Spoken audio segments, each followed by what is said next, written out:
Hello दोस्तों, आज part 5 है। मैंने आपको पहले ही पार्ट 4 में ही बोल दिया था कि आज आपको पूरा डायग्राम का मिल जाएगा कि एक क्वेश्चन तो आता ही डायग्राम से, जो कि 5 नंबर का होता है। और आज ये लास्ट सीरीज है, इसमें आपको जितना होगा क्वेश्चन मैं दे दूंगा, क्योंकि 5 नंबर का कुछ ज़्यादा तो नहीं बचा था, जो भी बचा था आपको 2 नंबर वाला ही बचा था। तो चलिए आज देखते हैं कि और क्या क्या आगे वाला क्वेश्चन बाकी रह गया डायग्राम का।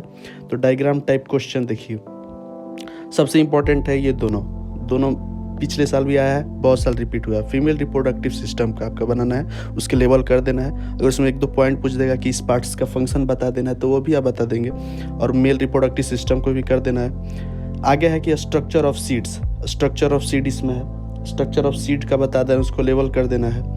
एक इसमें से छूट गया है मेरे को, इसमें एक और होगा कि structure of sperm, structure of sperm का बता, स्पर्म था तो स्ट्रक्चर ऑफ स्पर्म आप कर लेंगे।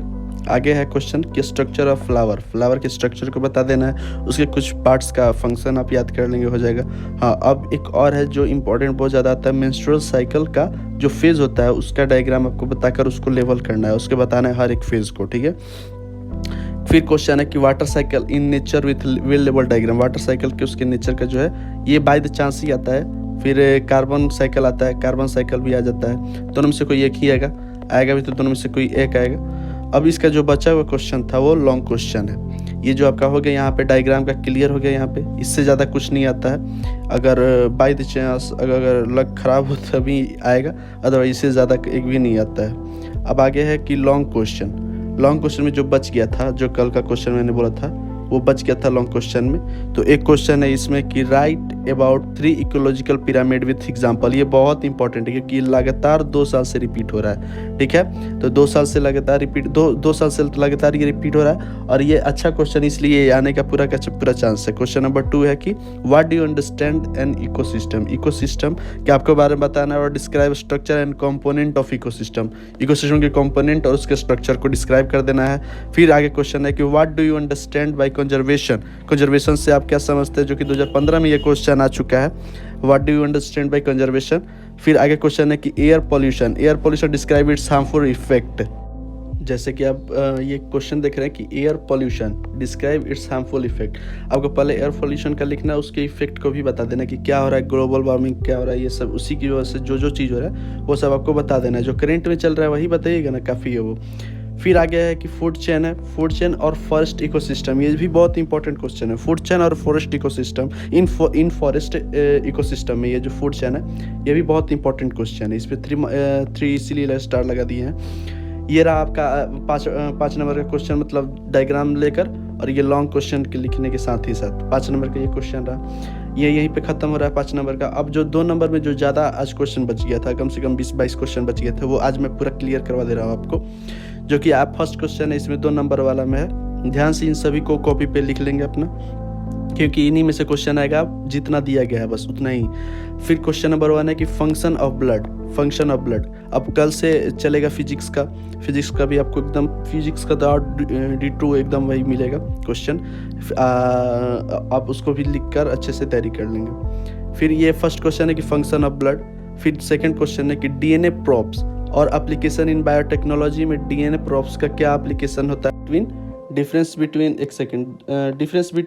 Nucleoside and nucleotide. 2 क्वेश्चन इसमें बन जाएगा आपका, न्यूक्लियोसाइड और न्यूक्लियोटाइड का। अगर एक का पूछेगा तो एक ही का बताने के लिए। फिर आगे क्वेश्चन है कि हाउ इज रेबीज काउज, ठीक है, उसके सिम्टम्स बता देंगे, उसके कंट्रोल मेजर बता देंगे, सिम्टम्स बताने के साथ में कंट्रोल मेजर बता देंगे, ठीक है। ये भी क्वेश्चन बहुत इंपॉर्टेंट है, ये भी आता है। क्वेश्चन नंबर 5 है कि nitrogen fixation from atmosphere, nitrogen fixation from atmosphere, ये बहुत बार आया है क्वेश्चन, ये 2 नंबर में भी आया है। इसका साइकिल बनाने के लिए जाता है 5 नंबर में, प्लस कर देगा तो आपको हो जाएगा 5 नंबर का क्वेश्चन। फिर क्वेश्चन है कि शॉर्ट नोट इनफर्टिलिटी, इनफर्टिलिटी पे शॉर्ट नोट यानी 2-3 पॉइंट, 3 पॉइंट आपको लिख देना है। फिर रे डाटा बुक, रे डाटा बुक होता क्या है वो भी आप मेंशन कर देंगे, वो भी अच्छा से हो जाएगा क्वेश्चन, रे डाटा बुक जो होता है। फिर है कि Mendel law based on monohybrid, जो मोनोहाइब्रिड पे मेंडल लॉ बेस्ड था उसका आपको क्वेश्चन लिखना है, आंसर लिखना है उसका। ये फिर आगे क्वेश्चन 9th वाला, right short note on implantation, implantation पे कुछ 2-3 पॉइंट्स लिख देंगे आप, अगर दे देगा तो ये भी आप अच्छे से पढ़ लेंगे। इम्प्लांटेशन का सारे के सारे एनसीईआरटी बुक में ही है, आपको कहीं नहीं जाना है उसमें, सारे एनसीईआरटी बुक में ही है। What are multiple alleles, what are multiple alleles और व्हाट आर पॉलीप्लॉइड, ये दोनों को आप क्लियर कर लेंगे। अगर पूछेगा तो आपको दो नंबर में तो आप इसको लिख ही लेंगे, ये रहेगा इसका। हाँ, अब ये आता है ना कि आपको कौन सा बुक मतलब 10 ईयर प्रीवियस क्वेश्चन या फिर गेस पेपर, देखिए दोनों में सेम ही होता है, सेम क्वेश्चन आपको यही मिलेगा, लेकिन आपको और भी एक्स्ट्रा मिलेगा जो कि नॉन यूजेबल है। जो आपको क्वेश्चन दिया गया, आप जो 5 क्वेश्चन दिया जाता है 5 नंबर वाला, उसमें से 3 आप प्योर कर लेंगे, और ये जो 20 या 18 क्वेश्चन दिया जाता है 2 नंबर वाला, वो भी इनमें से सारे के सारे हो जाएंगे। तो बस यही आप देख लेंगे। हाँ, अगर आपको मतलब सेटिस्फाई होना है तो आप 10 ईयर का बुक जरूर यूज कर लें, क्योंकि वो अच्छा होता है, उस गेस्ट पेपर से ज़्यादा आपको डिटेल में देगा। 10 साल का होगा तो आप एनालिसिस कर सकते हैं, मिला सकते हैं क्वेश्चन। आगे क्वेश्चन है कि what is molecular diagnosis, molecular diagnosis क्या है, ये आप अच्छे से देख लेंगे। फिर क्वेश्चन है कि डिस्क्राइब द बी कीपिंग, जो कि 5 नंबर में भी दिया है। अगर 5 नंबर वाला तैयार कर लेंगे आप तो ये 2 नंबर वाला तो पक्का हो जाएगा। फिर आगे क्वेश्चन है कि endangered species with example, endangered species जो हैं उसके एग्जांपल के साथ में बताना है आपको इंडेंजर्ड स्पीसीज का। फिर क्वेश्चन है 14 की causes and symptoms of typhoid, typhoid के काउजेज और उसके सिम्टम्स का बताना है। हाँ, उसके ट्रीटमेंट को भी दे देगा तो वो भी आप बता सकते हैं। What do you mean emasculation, ठीक है, ये इमास्कुलेशन का भी आपको बता देना है। ये भी बहुत बार पूछा गया 2 नंबर में ही, 5 नंबर में कभी नहीं आता है। ये इमास्कुलेशन 2 ही नंबर में आता है। फिर है कि डिफाइन क्लोन, डिफाइन क्लोन, उसके एडवांटेज और उसके डिसएडवांटेज। देखिए ये भी बहुत अच्छा क्वेश्चन है। पहले तो डिफाइन करना है क्लोन को, क्लोन का एडवांटेज क्या है और उसके डिसएडवांटेज क्या है, ये भी आपको बताना है। What is green house effect, green house effect क्या होता है, ये बहुत चल रहा है, ये मतलब हाईलाइटेड क्वेश्चन है, ये भी आएगा। सिम्टम्स ऑफ कैंसर, कैंसर के सिम्टम्स बताना है। Role of lymphocyte in immunity, lymphocyte का इम्यूनिटी में क्या रोल होता है वो बताइएगा आप। फंक्शन ऑफ कॉर्पस ल्यूटियम, जो कॉर्पस ल्यूटियम का फंक्शन आता है वो आप बता देंगे। फिर क्वेश्चन है कि व्हाट इज एमिनोसिंथेसिस, एमिनोसिंथेसिस क्या होता है वो आप बता देंगे फिर से। आगे क्वेश्चन है कि डिस्क्राइब टर्म पैथोजन, पैथोजन को डिस्क्राइब कर लेना आपको, ठीक है, पैथोजन को डिस्क्राइब कर देना है उसका कि क्या होता है pathogen. Effect of nicotine, nicotine का क्या इफेक्ट होता है वो भी आप बता देंगे, इफेक्ट ऑफ निकोटीन। ये आज 23 क्वेश्चन रहा। अब प्लस में ये जो आपको डायग्राम के साथ में लॉन्ग आंसर मिला, ये आज का क्वेश्चन और ये पूरा सीरीज बायोलॉजी का खत्म हो गया।